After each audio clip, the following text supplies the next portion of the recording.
As many of you already know, earlier this year I had the privilege of rescuing 3 horses from slaughter. I just got 3 horses.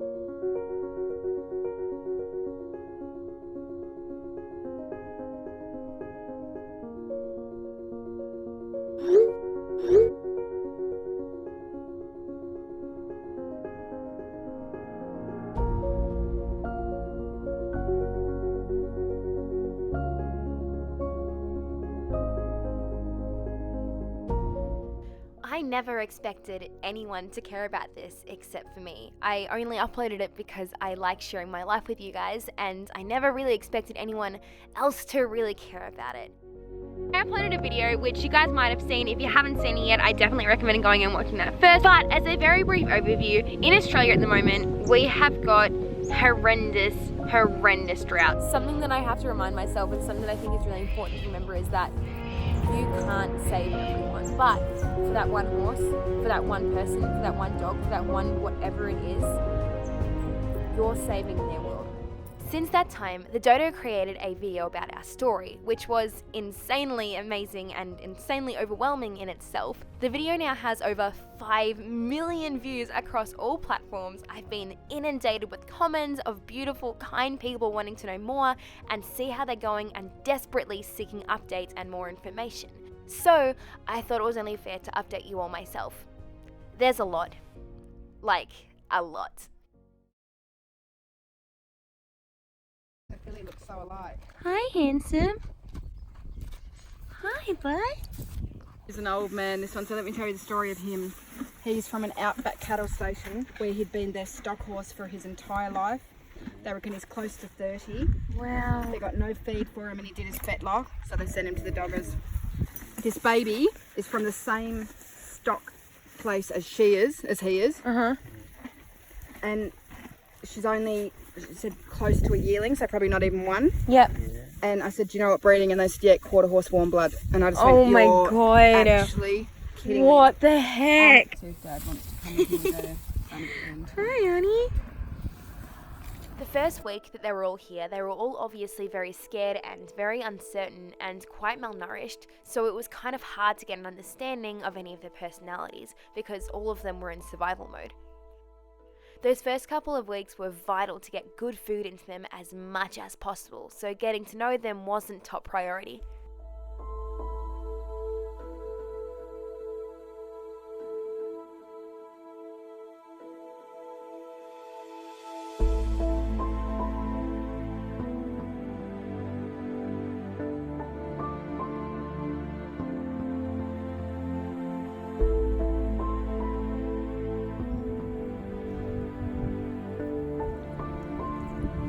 Is that good, huh?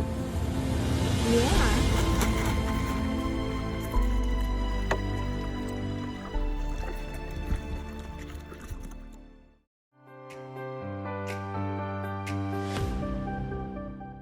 It seems though that wasn't the case for General, because while he was an absolute monster with food, it quickly became clear that he had the biggest heart of any horse I've ever met.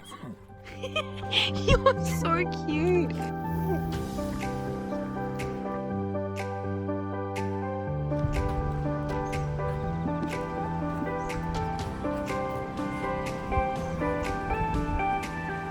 Babies, have you made a friend, General? Who's that, a hoolie? Right from the get-go, he was the smoochiest, most loving, most beautiful horse I've ever met. Most horses need time to warm up to a new person. They need time to get to know you and to get to know their new surroundings, which only makes sense. They've moved halfway across Australia and spent God knows how long fighting for their life. General though, he took on to us immediately. You'd hear him whinnying from the other side of the property. He'd start prancing with excitement when he saw your car coming down the road. You'll go into the paddock to feed them or clean the paddock or check the fences and you have an instant stalker right by your side. He's the sweetest horse in the entire world and everyone who comes anywhere near him falls in love with him. My mum, who's terrified of horses, is in love with him, and my little sister, who had never even seen a horse until 6 months ago, will lead him around the paddock and he follows as if he's a dog. Yay, General!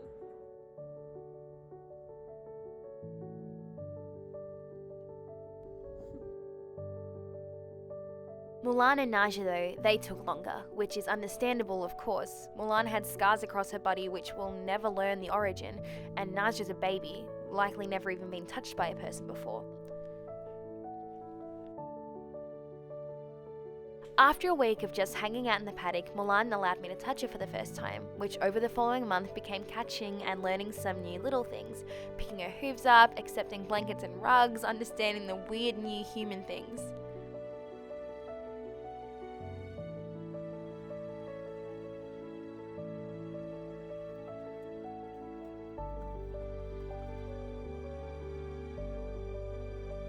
So Mulan is now letting me pick up her front legs, and she's letting me do it really, really easily with absolutely no issues whatsoever. You're so pretty. You're so pretty.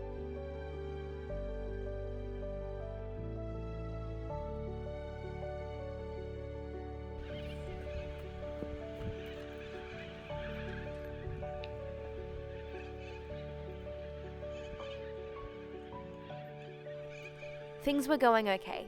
They weren't perfect by any means, but I was getting somewhere and I felt like I was doing something. And then, something threw a spanner in the works.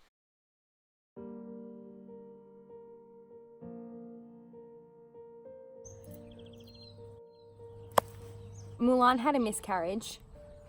We didn't know she was pregnant. We had hints that she might have been because there was a few signs that she had which meant that she had either recently had a baby or that she was pregnant, but we didn't know for certain.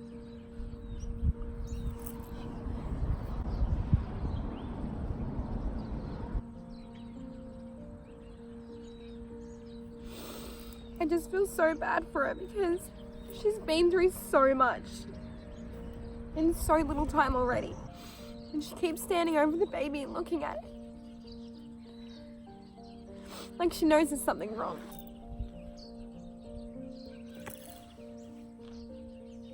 To add on the fact that she moved probably halfway across Australia to come here. And everything changed for her, and even if it was a positive change, it's still such a stressful change. And then to have her miscarriage her baby, like that's just...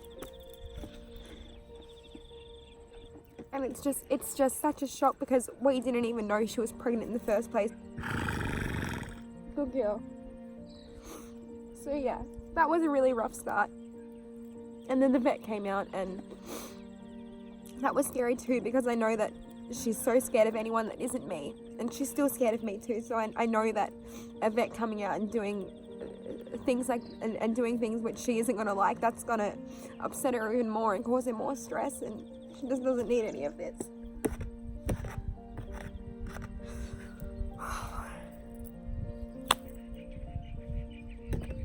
The good thing is she has got Naja, who's a baby, and she has been mothering her a lot, so which Naja is certainly not upset by because I think Naja misses her mum too.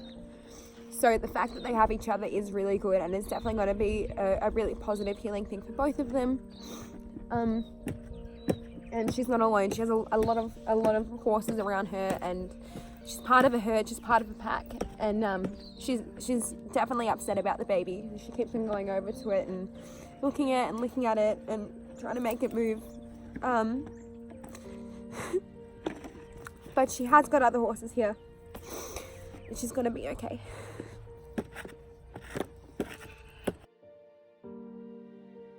People say all the time it's just a horse, or animals don't feel like people. They've never seen an animal after losing a baby though. Mulan became so withdrawn, so scared. For every step we'd taken forward, she'd take 20 steps backwards, sometimes quite literally.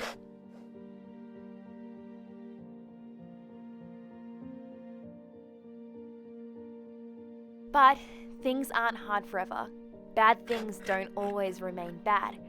After half a month of going back to basics, Mulan started to learn how to trust again, sometimes and on her accord. But it was something, and for the time being, anything was better than nothing at all.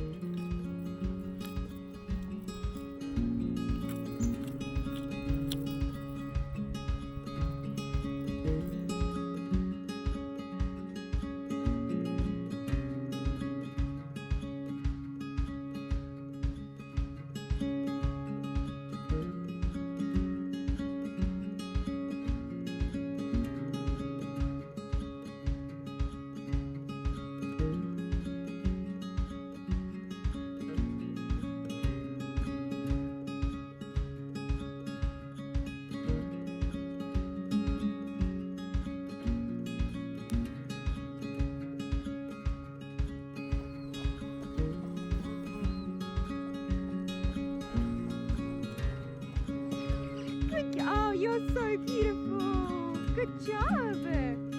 For some time, all of the horses were starting to do really, really well. They were all putting on weight, they didn't look like skin and bones anymore, General was as sweet as ever, Mulan and Naj were both starting to learn how to trust, and I was so excited about the future of these horses. And then, everything kind of went downhill again. And I woke up to find all 3 of the horses in critically ill condition. Brilliant.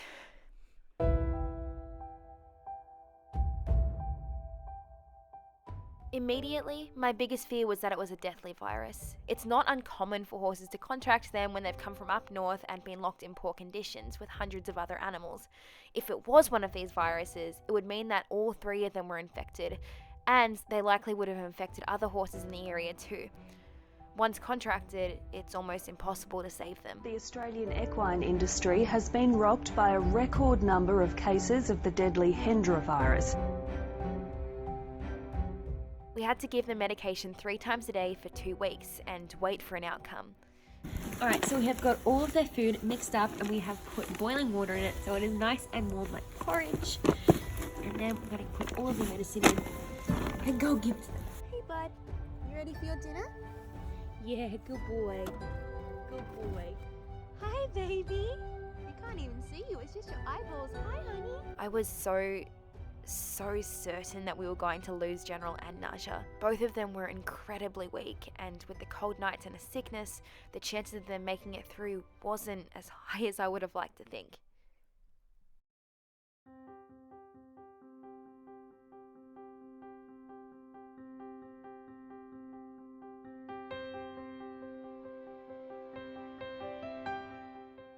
But darkness doesn't always last, and our babies, if anything, are fighters.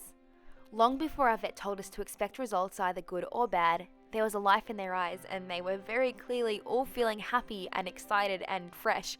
Very, very fresh. They were ready to say hello to life again. A could have been death sentence ended up just being fairly bad colic, and it was a relieving feeling, not just for me, but for them as well, quite clearly. Throughout the entire ordeal, as scary as it was, it had given me a chance to get to know Naja more.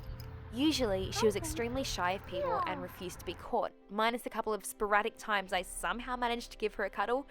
After recovering though, she was a different horse. I don't know why exactly. I don't know if it was because getting sick forced her to trust me or if something had ticked over in her brain, but all of a sudden she started following me around the paddock and bumping into me for a cuddle. She just about collapsed whenever I wrapped my arms around her with how much she was leaning against me. You're so good, huh? I'm so proud of you. I'm so proud of you. You're so good. Yeah. You're so good. I'm so proud of you. You're so good, huh? You're so good, Naja. I like to think that it happened overnight, but I think that being in the background for so long while seeing General and my other ponies getting cuddled and loved on may have had a lot to do with it. Regardless, Naja is now the most snuggly, beautiful little pony in the whole world, and I'm pretty sure I fall more in love with her every single day. I think everyone does that sees her. Obviously, there's still a lot of things that we have to learn, but we're living in the moment and we're letting her work it out in her own terms. She loves carrots, she loves cuddles, and she loves kids.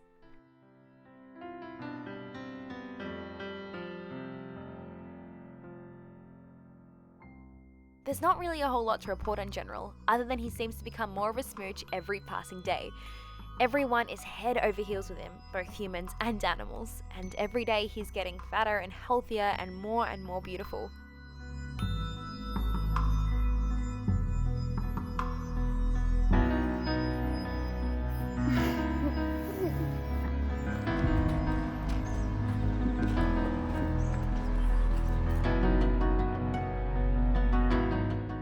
He's the sort of horse that becomes someone's heart horse, you know? He's the sort of horse that you can't help but absolutely fall in love with, and we've all done that with him.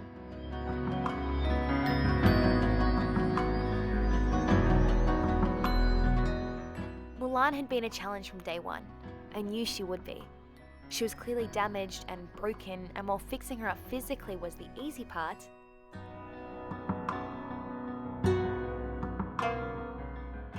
getting through to her mind seemed a lot harder. I think I had this mentality of getting it done well and getting it done quickly. I wanted to prove to myself that I could create a beautiful horse out of a broken one. Something I figured out though is that I wasn't going at her pace. For some reason I felt like I had a time limit, and I don't really know why, but I felt like I had to get things done. I had to create the perfect horse, and I had to remove everything she'd been through in 3 years of life in 3 weeks, and it's not exactly possible. So, just as much as she had to learn how to deal with a new way of life, I also had to deal with a new way of learning how to teach. People like to think that they're the one that teaches the horse, that they're the trainer, that they're in charge. But I think the really cool thing is when you can see just how much a horse teaches you. I've been around horses for my entire life. I've trained with some of the best people in Australia, read every book I can get my hands on, watched every DVD and YouTube video available. But the thing is, the horses haven't. They won't listen to you just because you've read a certain book or trained a certain technique or have a certain hierarchy in the horse world. It's not about whispering to a horse. It's about listening, and that's something these horses have definitely taught me. And once I started listening, I started to see what I was actually missing. We still have a long, long way to go. It's only been a few months, and I know that we still have so much further in our journey. And perhaps that's the reason why this video took me so long to do, is because I was expecting more out of them and myself. Now though, I realize that nothing brilliant happens overnight. All 3 horses are fat and shiny and healthy and look nothing like the horses that were once sick and starving that came off of a bakery truck.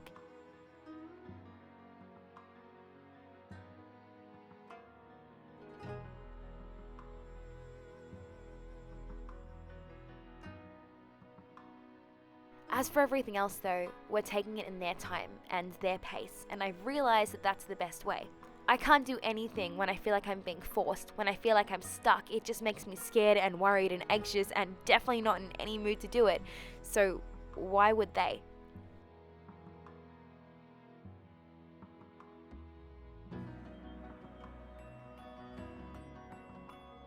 It's slow going and definitely not the most efficient method, but seeing Milan beginning to follow me around the paddock purely because she wants to fills me with so much more happiness than any amount of work done from ropes or bribery ever could. In understanding these horses, I think I've started to understand myself and other people more. Every mind is unique and different and wonderful, and the way we work together is equally as marvelous. We need to work together. We need each other. That's the way we work. But we can't do it with our own thoughts in mind. We can't do it with the assumption that our way is always going to be right. We need to do it together. We need to work with each other and take the time to really understand each other and all that is us. This isn't just for horses either, this goes for everything. We are all equally beautiful and wonderful and important, and our lives all hold as much value as each other. Horse, cat, mouse, human, it's all the same.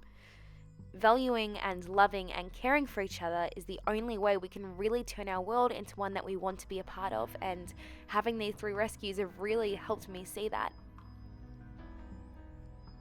I've been saying that I have rescued 3 horses, but I think in the grand scheme of things, 3 horses have kind of rescued me, which sounds very corny and very cheesy, but I think it's kind of true.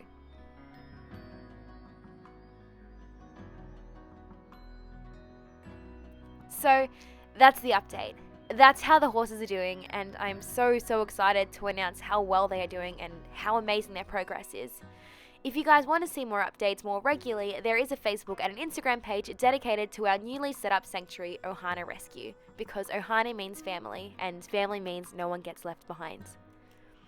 Both of these links will be in the description, so you can keep updated every single day on our amazing horses. Thank you guys so much for watching this video, and don't forget to like, comment, subscribe. I don't mind. Do whatever makes you feel good. Do whatever makes you feel happy. And I will see you guys in my next video. Bye.